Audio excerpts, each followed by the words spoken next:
नवीन वर्षाच्या तुम्हाला सर्वांना गुढीपाडव्याच्या खूप खूप शुभेच्छा. नमस्कार, मी शुभांगी आणि शुभांगी ब्लॉग्स अँड किचनमध्ये तुमचं मनपूर्वक स्वागत करीत आहे.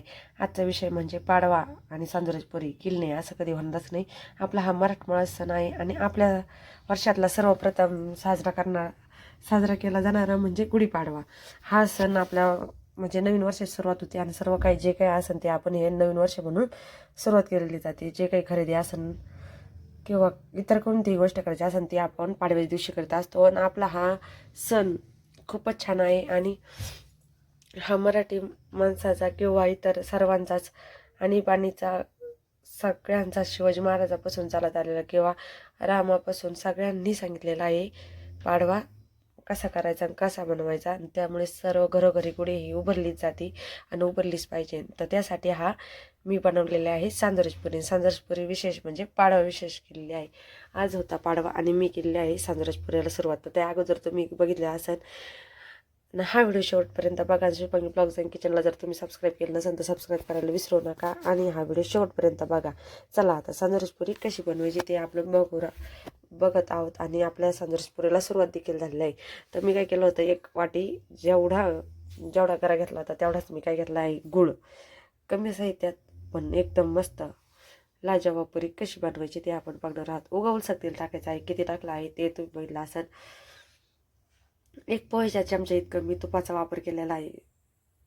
तुपाचा नाही, तेलाचा वापर केलेला आहे आणि हलक्या हाताने फिरवायचा आहे. आणि सांजोराजपुरा करताना काही टिप्स तुम्हाला सांगणार आहे. पहिली टिप्स म्हणजे सांजोराचा गरा हा एकदम शिऱ्यासारखा भाजायचा नाही. आणि इकडं बघा, लगेच मी काय केलं होतं, दोन्ही मिश्रांपेक्षा म्हणजे उगं थोडं नकळत असं ते पाणी घेतलं होतं. बघा तुम्हाला दिसलं असं ना, एकदम छोटी बाटली घेतली ती आणि त्याच्यात पाणी अर्ध्या कपाल देखील कमी घेतलं होतं आणि ते पाणी आपण लगेच घालून घेतलं, कारण गुळ हा वितळला पाहिजे. आणि जर तुम्ही गुळ जर किसून घातलात अतिउत्तम, पण मी गुळ किसलेला नाही, डायरेक्ट फोडलेला आहे आणि वापरलेला आहे. झटपट पुरी आपल्याला बनवायची आहे आणि आज आहे पाडवा. पाडव्याचाच निवेद्य मी तुम्हाला बनवत आहे. मी गुढी कशी उभारायची याचा ब्लॉग तुम्हाला मग सकाळीच टाकलेला आहे. त्यानंतर आता गुढीचा फोटो देखील तुम्ही बघितला असेल आपल्या चॅनलवर. हे आपला चॅनल हा रिअल गोष्टींचा आहे. काही मी जास्त दुसऱ्याचं घेऊन एडिट नाही करत. मी स्वतः असते, स्वतःचंच कामाचं एडिटिंग असतं. बघा आता आपला गुळाला पाणी सुटायला सुरुवात झालेली आहे. गरा आपला भाजून झालेला आहे. गॅस हा बंद करून टाकला तरी चालत. चमच्याच्या साहित्याने ज्या गाठी राहिलेल्या आहे त्या आपल्याला करायच्या आहे, बारीक करून घ्यायच्या आहे.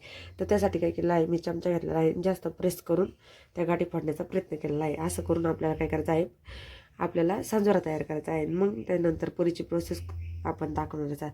आणि तरी पण गरम असल्या कारणाने कढईसुद्धा गरम राहते. तरी गॅस जरी बंद केला तरी तुम्हाला हलवत राहायचं आहे. हे लक्षात ठेवायचं बरं का. ही सेकंड टिप्स. गॅस सध्या आपण बंद करून टाकू. आता गरा एकदम परफेक्ट भाजलेला आहे. तुम्ही बघू शकता कसा झालेला आहे. जास्त भाजलेला कच्चा देखील नाही आणि जास्त भाजलेला देखील नाही. इतकं परफेक्ट मिश्रण आहे. आणि चाळणीनंच गाळून घ्यायचा बरं का, कारण गुळात खडे असतात कधी कधी किंवा इतर काही खराबी असते. त्यापेक्षा आपण गुळचं पाणी गाळून घेतलं तर अतिउत्तम, नाही का. चला आता आपण काय केलेलं आहे, गुळ मस्तपैकी प्रेस करून झालेला आहे आणि जसं लागेल तसं पाणी आपण टाकू शकतो. पण जास्त काही घाई करायची नाही बरं का. पण टाकायला हे जर तुमचा सांजोरा जर बिघडला तर पुरी सगळी बिघडून जाणार, व्यवस्थित पुरी येणार नाही आणि काहीच नाही. आणि आपल्या अभिमानाची गोष्ट म्हणजे आपण सर्वच गोष्टीचा बारीक विचार करूनच आपल्या सणांचा स्वयंपाक केलेला राहतो, नाही का. कोणी पुरणपोळी करतं, पण आजच्या विशेष गोष्ट म्हणजे श्रीखंड पुरीच सर्वात बेस्ट असं मी म्हणते. पण तुम्हाला जर पुरणाची पोळी आवडत असेल तर तुम्ही ती देखील बनवू शकता, ज्याच्या त्याच्या आवडीनुसार असतंय. पण सांजोराची पुरी ही केलीच पाहिजे बरं का पाडव्या दिवशी. तुम्ही जर अजूनही बनवले नसले तर काही हरकत नाही. तुम्ही आता गुढी उतरताना सुद्धा नैवेद्य दाखवू शकता आणि ती खाली घेऊन गुढी नंतर खाली घेऊ शकता, नाही का, तुमच्या येणे. आणि जर तुम्ही बनवले असेल तर अत्युत्तम, नसन बनवले तर बघा शुभांगी ब्लॉग्स अँड किचनची रेसिपी आणि लगेच बनवून टाका सांजोराची पुरी. चला आता आपले काय केलेलं आहे, चांगलं जोपर्यंत असं लाडूसारखा गोळा होत नाही तोपर्यंत त्याच्यात पाणी टाकीत राहायचं बरं का. ते गुळाचं पाणी. तर जेवढं संपतं तेवढंच घालायचं, जास्त अति पण नाही वापरायचं आणि कमी पण नाही घालायचा. सांजोरा हा फुगला पाहिजे. आणि हा मी आता रात्री भिजू घातलेला आहे. जर तुमच्याकडे वेळ नसेल तर तुम्ही 1 तास भिजू घालून देखील पुरी करू शकता, तसा काही प्रॉब्लेम नाही, तरी देखील पुरी छानच येते बरं का. आता काय केलं आहे, हा मी रात्री सांजोरा भिजू घातलेला आहे आणि बाकीची प्रोसेस सकाळी केलेली आहे, ती देखील तुम्ही बघणारच आहात. चला आता काय करायचं आहे, आपल्याला थोडं पाणीची आवश्यकता वाटते, मी टाकून घेतलेलं आहे आणि घट्टच पाणी टाकलेलं आहे. तुम्ही ते देखील बघा, घट्टच पाणी, एकदम घट्ट पाण्यानं, म्हणजे जितका गुळ तितकाच गारा तितकाच गुळाचा वापर जर केला तर पुरी ही एकदम मस्त होते बरं का. खुलते पण आणि गोड देखील होते एकदम. आणि गुळाचं प्रमाण सारखं जर ठेवलं ना, पुरीसुद्धा एकदम मस्त होते. तर काळजी घ्या, जेवढा गुळ असेल तेवढाच गारा घ्या, किंवा गारा असेल तेवढाच गुळ घ्या. बघा मग आता काय करायचं आहे, हलक्या हाताने सगळीकडून फिरून घ्यायचं आहे. लाडू व्हायला लागला की नाही बघायचं, म्हणजे थोडंसं पाणी ठेवा. पाणी ओलचट पाहिजे, नाही का, रात्रीतून तो भिजून कोरडा नाही झाला पाहिजे. परफेक्ट झाला की मग आपल्या साईडला काढून घ्यायचा आहे. आता बघा, आता ते गरा आपला भिजलेला आहे, तुम्हाला ते मी दाखवणार आहे. आणि त्याच्यानंतर आता आपल्याला पीठ मळायला काय काय घेतलेलं आहे, हे तांदळाचं पीठ घेतलेलं आहे, त्यानंतर हा मैदा घेतलेला आहे, आणि हे काय घेतलेलं आहे, रवा घेतलेला आहे. तर रवा आणि हा आपला सांजोरा फुगून किती वरती आला आहे बघा. अगोदर कसा होता आणि त्याच्या मी गाठी वगैरे फोडून घेतलेल्या आहे. सांजोरा किती फुगलेला आहे आणि किती मस्त परफेक्ट झालेला आहे. किती असा तो हाताला देखील चिटकत नाही, याचा अर्थ एकदम परफेक्ट आपला सांजोरा तयार झालेला आहे. पण त्यासाठी लागणारं पीठसुद्धा परफेक्टच पाहिजे, तरच पुरीत किती मोठा ते सांजोरा सोबत होतं आणि पुरी छान येते. तर काय केलेलं आहे, 3 पिठाचा वापर करून आपण पुरी करणार आहोत. तर त्यासाठी घेतलेलं आहे तांदळाचं पीठ, मैदा आणि रवा, आणि त्याच्यानंतर घेतलेलं आहे गव्हाचं पीठ. हवा असेल तर तेवढं वापरू, नसेल तर आपण काढून घेऊ. पण घेतलेलं आहे 1 कटोरी. माप देखील तुम्हाला सांगितलेलं आहे त्याच्याप्रमाणे. जर तुमच्या घरात तांदळाचं पीठ नसेल किंवा रवा नसेल, मैदा नसेल, काही प्रॉब्लेम नाही, नुसती गव्हाची देखील सुद्धा पुरी होते, काही अडचण नाही. लग्नासाठी सुद्धा अशाच पुऱ्याचं माप घेतलं जातं, त्याच्यामुळे लग्नातली पुरी तशी असते. आणि कडकडीत तेलाचं मोहन घालून घ्यायचं बरं का. ही तिसरी टिप्स लक्षात घ्या तुम्ही. याने काय होतं, पुरी एकदम खुलते आपली. तुम्ही इथं बघतानाच, आणि तेल धरीत नाही आणि काहीच नाही.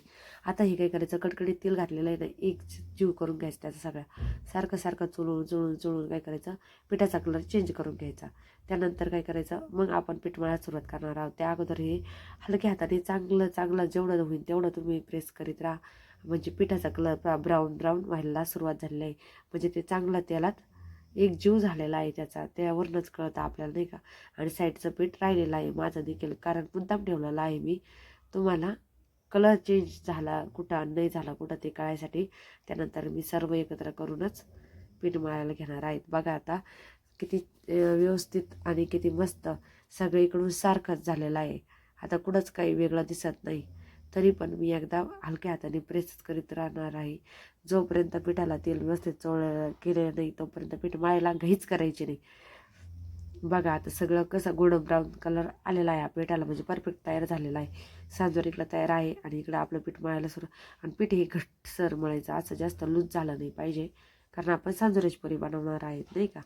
पीठसुद्धा व्यवस्थितच झालं पाहिजे. सांजोरा देखील, सांजोरा आपला इतका परफेक्ट झाला आहे की हाताला सुद्धा चिटकाना. आणि पीठ आहे किती कडक मळलेलं आहे तुम्हाला दिसतच असेल, कारण जोर जास्त लागावं लागतो. म्हणजे जास्त प्रमाणे म्हणून मी कमीत कमी 1 तासासाठी हा उंडा साईडला ठेवून देणार आहे. आता सांजोरा तोपर्यंत जास्त भिजन आणि आपलं पीठ देखील भिजलेलं पाहिजे. आता याच्यावर मस्तपैकी ताट ठेवून द्यायचं आणि जरा वेळाने तोपर्यंत बाकीचे काही कामं असतील ते करणार आहे. आणि त्याच्यानंतर 1 तासाने आपण परत पीठ बघू. बघा आता किती आपलं पीठ भिजलेलं आहे. बघा पीठ खुललंय आणि आपला सांजोरा देखील तयार झाला आहे. आता आधी काय करून घेणार आहे, गोल गोल वाट्या करून घेणार आहे मी. तुम्हाला जर वाटीत सांजोरा सोबत आवडत असेल तर तुम्ही तसं देखील बनवू शकता, पण मला आधी वाट्या करून घ्यायच्या आहे. त्यानंतर मी सांजोरा भरून तुम्हाला दाखवणार आहे. सगळ्या एकसारख्या करा, किंवा कमी जास्त झालं तरी काय प्रॉब्लेम नाही, तुमच्या ह्याच्यावर. तुम्हाला जसं आवडत असेल तशी तुम्ही बनवून पुरी खाऊ शकता. आपल्या आवडीनुसार असतं, नाही का, खायचे पदार्थ तरी. तर बघा आता काय केलेलं आहे, आता 5-6 वाट्या मी बनवून घेतलेला आहे. त्यानंतर आता सांजोरा घालायला सुरुवात केलेली आहे. तर सांजोरा बघा किती बसतोय, दाबला की जातोय, नुसता टमपुरी होण्याची शक्यता आहे. शक्यता नाही, होणारच आहे, पण आता तळल्यावर नाही का. तर अगोदर बघितलेलंच आहे तुम्ही, खूप खुलल्या त्या पुऱ्या आपल्या, आणि न फुटता तयार झालेल्या आपल्या सांजोराच्या पुऱ्या आहे. तर बघा असं प्रेस करायचं व्यवस्थित, आणि आपली टिप्स देखील तुम्ही फॉलो करा. आणि बघा आता उंडा किती व्यवस्थित झालेला आहे, एकदम परफेक्ट. पण मी सगळे उंडे तयार करून घेणार आहे, त्यानंतरच पुरी लाटायला घेणार आहे. चला एक एक करून आपल्या सारे उंडे भरायचे आहे आणि एक एक करून साऱ्या पुऱ्या लाटून घ्यायच्या आहे. तोपर्यंत मी तेल देखील गरम करायला ठेवलेलं आहे. ते काही मी तुम्हाला दाखवलेलं नाही, मी दाखवीन आणि लगेच तळायला सुरुवात करीन. चला आता आपण काय केलेलं आहे, एक एक एक एक करून सारे उंडे तयार करून घेतले. त्यानंतर पुरी लाटायला घेणार आहे. उंडे तर झाले तरच सर्व पुऱ्या लाटायला घ्यायच्या, नाही तर नाही. मला तिनं ते करायला नाही आवडत, त्याच्यामुळे मी बरेच उंडे करून घेतले आणि पुरी लाटायला सुरुवात केलेली आहे. तर बघा सांजुरात देखील किती भरलेला आहे. पुरी न फुटता किती व्यवस्थित लाटली गेली आहे. तुम्ही व्यवस्थित बघा. आणि मी यात सुटी विलायची टाकली नाही, तुम्ही बघितलं असेल. सुटी विलायचीची सुद्धा गरज नाही, इतका सुपर सांजुराचा तयार झालेला आहे आणि इतका खमंग लागतो. कारण जेवढं रवा तेवढाच गुळ घेतल्यामुळे कसलीही कमी आपल्या पुरीत नाही. त्यामुळे मी काही विलायची वगैरे काही वापरलेली नाही. आणि टाकायची असले तुम्ही टाकू शकता, मी स्किप केलेलं आहे. तुम्ही ती वापरून पुरी करा तुम्हाला आवडीनुसार. चला माझा आवाज चेंज झालेला आहे, मला जरा मी थोडीशी आजारी आहे त्यामुळे. पण काल काय मी कोणताच व्हिडिओ टाकला नव्हता, त्यामुळे आज आपण पाडव्याची सांजुराची पुरी केलेली आहे आणि कशी झाली हे मला तुम्ही नक्की कमेंट करून कळवा. आणि असंच हे वर्ष तुमचं नवीन वर्ष आनंदात जावो, सुख समृद्धी आरोग्य लाभो हीच ईश्वरचरणी प्रार्थना. आणि असेच आपले नवीन नवीन व्हिडिओ तुम्ही बघत जा. शुभांगी ब्लॉग्स अँड किचनला सबस्क्राईब करा. ऑल प्रत्येक गोष्टीच तुम्हाला बेल आयकॉन देखील प्रेस करा, म्हणजे प्रत्येक गोष्टीचं तुम्हाला नोटिफिकेशन येत राहील. आणि खात राहा, आनंदी राहा. आणि असेच पुरीची रेसिपी तुम्ही नक्की ट्राय करा, कशी होते मला कमेंट करून नक्की कळवा. आणि आपलं मेन गोष्ट आता मी तुम्हाला शेवटी सांगणार आहे, ती म्हणजे आपल्याला पुरी कशासोबत खायची आहे. आज आहे पाडवा, पाडव्या दिवशी श्रीखंड पुरी खावाच असं मला वाटतं. त्यामुळे मी पुरीची रेसिपी पुरीची रेसिपी बघा आपली तयार झाली. पुरी किती छान झाली. पुरी नाही ती सांजराची पुरी आहे. तर चला आता किती आणि गोल्डन ब्राऊनच काढायची बरं का. पुरी काढताना काही करायची नाही, तेलाचा किंवा गॅसचा वापर अजिबात करायचा नाही. आणि चला श्रीखंड पुरी खायला. धन्यवाद.